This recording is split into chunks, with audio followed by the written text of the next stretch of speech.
Hey everybody, I'm here today to talk to you about 7 things to know when driving an automatic car.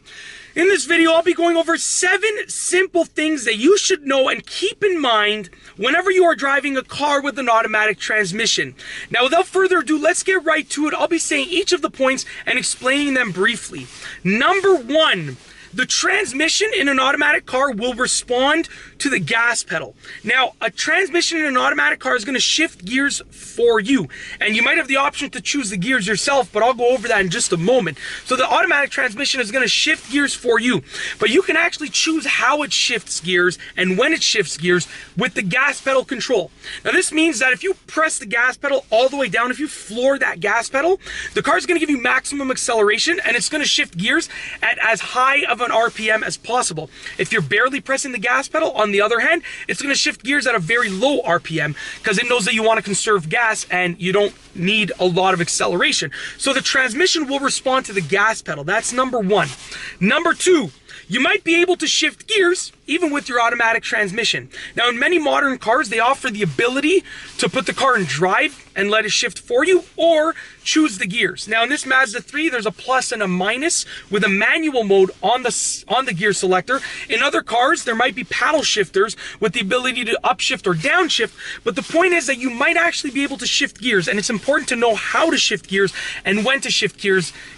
Even if you're driving an automatic car and it has the option, even if you're barely going to use it, it's important to know how to use it because it is the car that you are driving and it's probably your own car.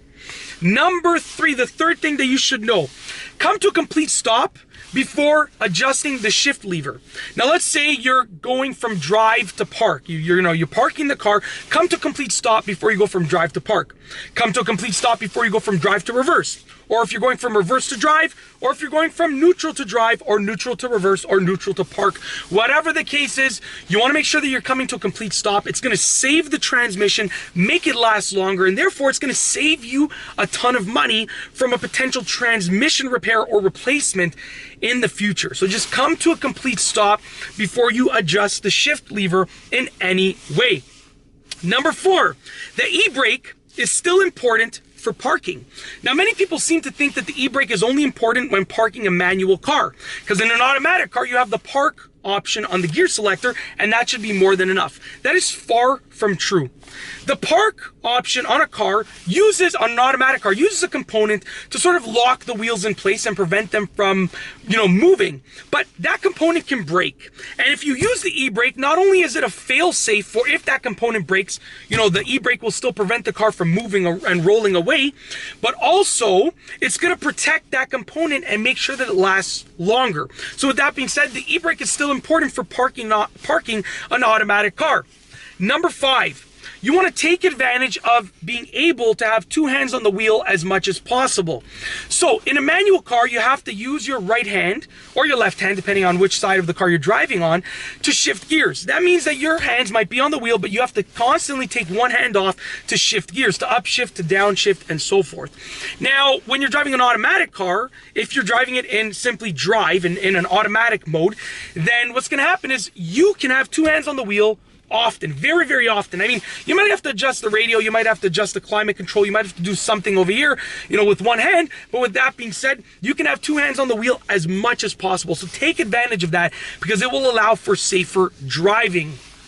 Number 6, you should still know how the transmission and the gearing works.